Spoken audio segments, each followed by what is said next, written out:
David in his mind goes back to the stories of old, and he goes back to Moses, and here's God with a mighty outstretched hand delivering the children of Israel from the Egyptians. He's taking them, he's bringing down flies, he's bringing in frogs, he's bringing in darkness, he's sending the death angel in the land. God is mightily on the move to set his children free.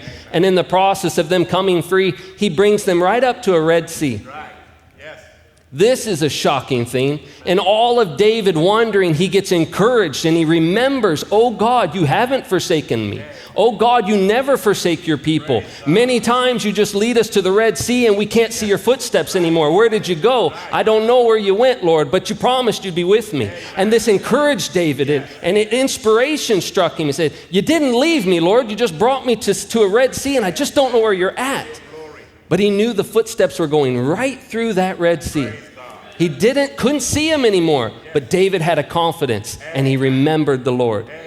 And when he remembered the Lord, he was encouraged. And the recognition that God never forsakes his people. He just takes you to a point in time. He likes to test you a little bit, see what kind of stand you're going to take you to a point you don't know where you're going. You don't know if he's forgotten about you. You don't know if he's just totally done with you. And then just to see what you will do. God likes to do these things. He likes to bring us into situations where it looks like, God, do you want to destroy me?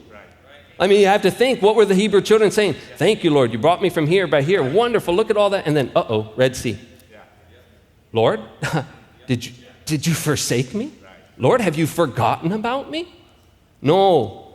If they could have only recognized that Red Sea was going to be their deliverance and the destruction of their enemy. See, what the devil intends for evil, God always uses it for good. And what they did not recognize, that the difficulties and they couldn't understand and the trials that was right before them was only the thing that was setting up to bring the deliverance that they had to have and was going to be in the destruction permanently. They would never see their enemy again. And this has consistently and always been the pathway of the believer.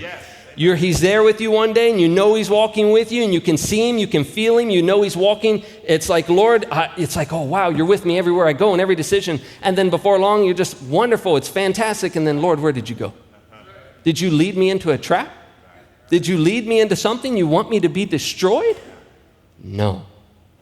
See, this was the question David had.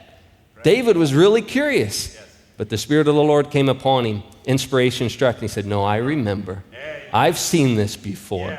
I know how you deal with your children. I know exactly now what you are doing. You've not led me to destruction. You're bringing my deliverance.